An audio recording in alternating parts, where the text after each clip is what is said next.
Imagine waking up tomorrow and discovering that one company has a stake in your bank, your phone manufacturer, your retirement account, your grocery store, the company that powers your internet, and even the companies competing against each other for your money.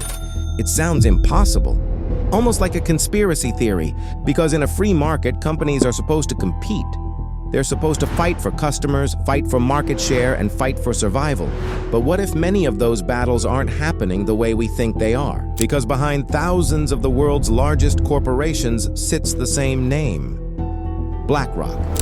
BlackRock is putting its money... BlackRock is a financial giant. Firm by the name of BlackRock. The world's largest asset manager. Yes. BlackRock expands infrastructure investment strategy. BlackRock increases exposure to digital asset markets. Today, BlackRock manages more than $10 trillion in assets. That's not revenue, that's not profit, that's money under management, an amount so large that it exceeds the economic output of most countries on Earth. Yet despite its size, most people have never heard of it.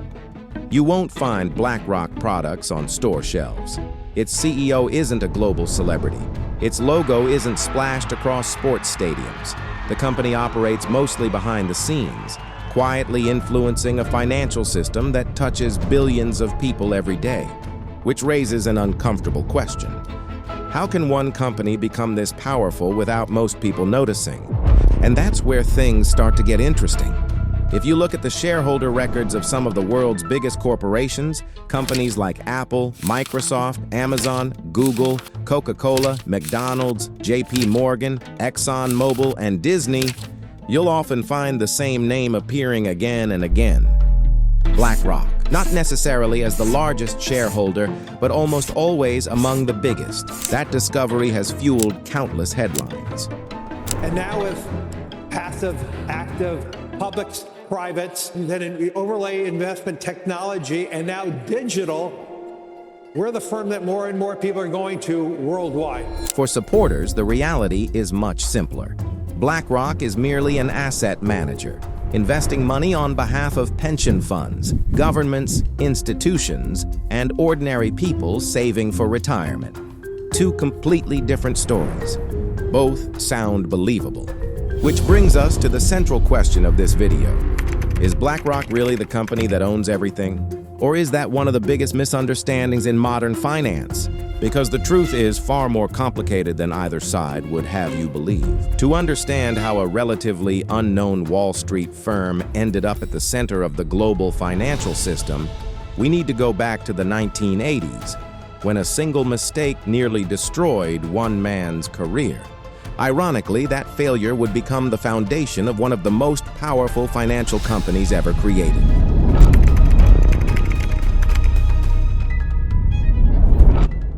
Act 2. The Origin. The story of BlackRock doesn't begin with a brilliant investment. It begins with a mistake, a very expensive one. Years before BlackRock existed, Larry Fink was one of Wall Street's rising stars. During the 1980s, he worked at First Boston, one of the most respected investment banks in America. At the time, Wall Street was changing rapidly. Financial innovation was exploding, new products were being created, new markets were emerging, and ambitious bankers were making fortunes. Fink quickly built a reputation as one of the brightest minds in fixed income investing. He specialized in mortgage-backed securities, a relatively new financial product that allowed banks to package thousands of home loans together and sell them to investors. On paper, it was a brilliant idea. Banks could issue more mortgages, investors could earn steady returns, and everyone seemed to win. As the market expanded, Fink became one of the key figures driving its growth. By his early 30s, he had helped generate enormous profits for First Boston. His future looked almost guaranteed. Then everything changed. In 1986, a bad prediction about interest rates triggered losses that reportedly cost his division around $100 million. The loss shocked Wall Street. Overnight, one of the industry's brightest rising stars found himself associated with one of its most costly mistakes. For many people, that would have been the end of the story. But for Larry Fink, it became the beginning. Because the loss forced him to confront a question that few people on Wall Street were asking. What if the biggest threat to investors wasn't poor performance? What if it was risk they couldn't see? At the time, most firms focused on maximizing returns. Risk was often treated as a secondary concern. Models were simpler, data was limited, and technology was primitive compared to today's standards. Fink became obsessed with building a system that could identify risks before they became disasters. That idea would eventually become the foundation of BlackRock's entire business model. Instead of trying to predict the future better than everyone else, Fink wanted to understand uncertainty better than everyone else. In 1988, Larry Fink and 7 partners launched a new investment firm under the umbrella of the private equity giant Blackstone. The operation started small. There were no headlines, no massive launch event, and no reason for anyone outside Wall Street to pay attention. At first, their goal was simple: build a firm centered around risk management, help investors understand what they owned, understand what could go wrong. The timing turned out to be perfect. Large pension funds, insurance companies, and institutional investors increasingly wanted transparency and data. BlackRock offered something most competitors couldn't. The firm's focus on analytics quickly attracted attention. Clients trusted the company's disciplined approach. Assets began growing and new institutional investors arrived. Then came another crucial realization. The real opportunity wasn't simply managing money, it was managing information. Every investment generated data. Every market movement generated data. A powerful feedback loop was beginning to form, one that would eventually separate BlackRock from almost every competitor on Wall Street. But BlackRock still needed something more. Act 3, the takeover. If BlackRock's story had ended with risk management, it would have remained a respected Wall Street firm, successful, profitable, and largely unknown. But while most firms were focused on managing money, BlackRock was quietly building technology. The tool was called Aladdin. At its core, Aladdin was a massive risk analysis platform designed to help investors understand exactly what they owned and what could go wrong. Imagine managing thousands of investments spread across different countries, industries, currencies, and asset classes. Now imagine understanding how a single event could affect all of them simultaneously. For most investors, that level of analysis was almost impossible. For Aladdin, it became routine. Throughout the 1990s, BlackRock continued investing heavily in the platform. Competitors often saw technology as a support function. BlackRock treated it as the business itself. Institutional investors began noticing. Pension funds adopted it. Insurance companies adopted it. Banks adopted it. Governments adopted it. The more Aladdin spread, the more deeply BlackRock embedded itself into the financial system. Then came the moment that changed everything. The 2008 financial crisis.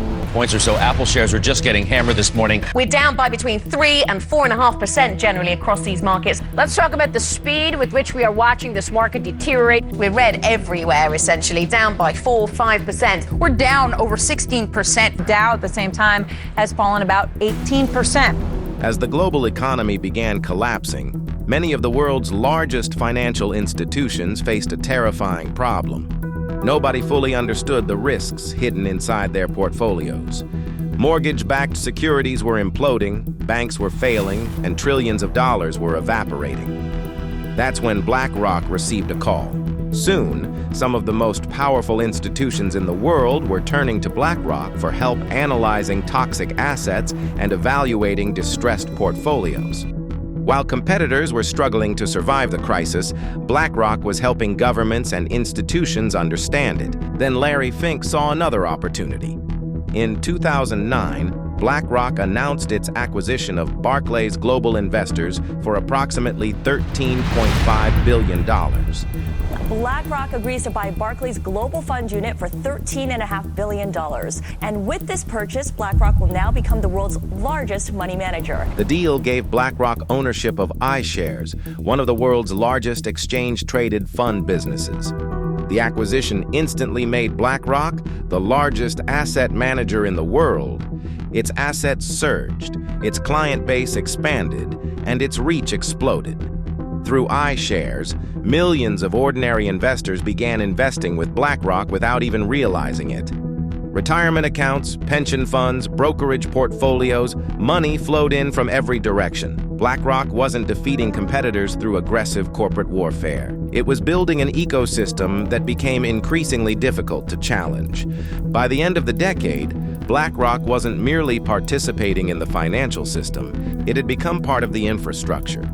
And that's when people started asking a very different question. How much influence did it actually have? Act 4. The controversy.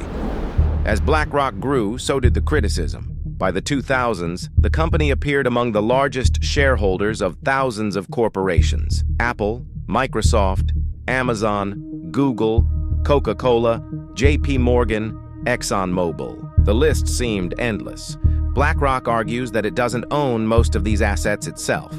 The shares belong to pension funds, retirement accounts, governments, institutions, and millions of individual investors. Technically, that's true, but managing assets often comes with voting rights.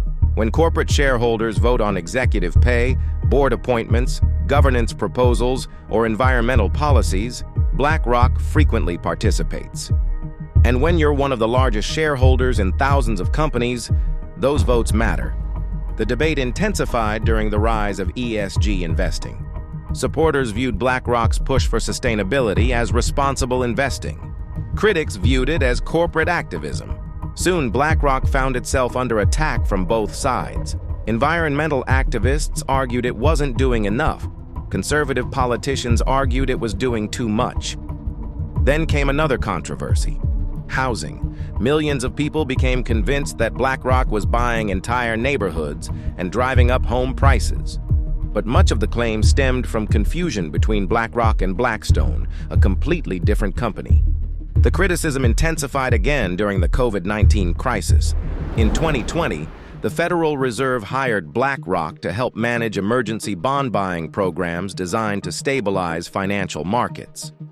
Critics argued that one of the world's largest asset managers was being given extraordinary influence during a national financial emergency. Supporters argued that BlackRock simply possessed the expertise and technology required. No evidence of wrongdoing emerged, but the optics were difficult to ignore. Then there was China. For years, BlackRock faced criticism for expanding investment products linked to Chinese markets. Critics argued American capital was being directed toward a strategic rival. Supporters argued BlackRock's job was to provide investment access wherever opportunities existed.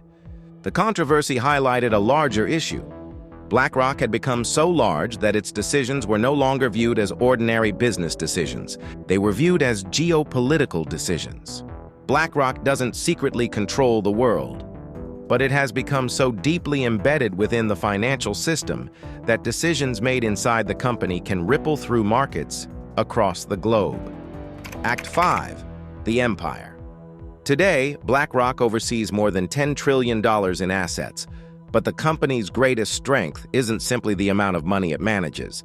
It's where that money sits.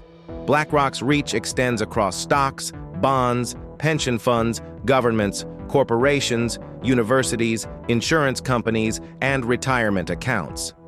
The clearest example is iShares.